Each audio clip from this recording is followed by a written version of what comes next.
During President Trump's last days in office, his administration added Cuba back to the state sponsors of terrorism list. Yeah, that move rescinds the Obama administration's 2015 lift of the designation. 8 on your side's Jennifer Piñate is here to explain what this means for Cubans who are living in Tampa's economy.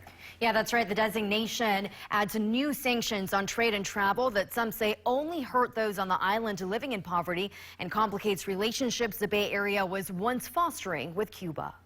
Last time I went to Cuba, I saw the hopes and dreams in the eyes of the people because they felt like President Obama had finally given them a ray of hope that they've never had. Political consultant Victor DeMaio's grandparents came to Ybor City from Cuba over a century ago. He was on the first flight from Tampa to Havana and even caught a Rays game there when President Barack Obama started restoring U.S.-Cuba relations.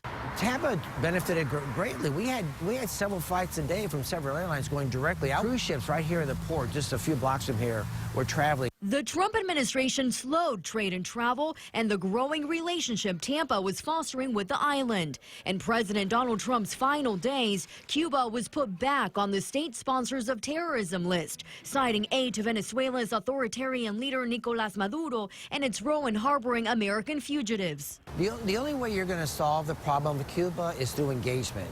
Republican Cuban Americans disagree. Days after entering Congress, Republican Representative Maria Salazar of South Florida, whose parents fled from the Fidel Castro regime, filed the Force Act, fighting oppression until the reign of Castro ends, backing the president's sanctions. In a statement to 8 on Your Side, she said in part, the critical piece of legislation will not allow any administration, whether Republican or Democrat, to remove the brutal Castro dictatorship from the state sponsors of terrorism list until they comply with the Libertad Act, release all political prisoners, guarantee freedom of speech and the right to assemble, legalize all political parties, and commit to holding free and fair elections.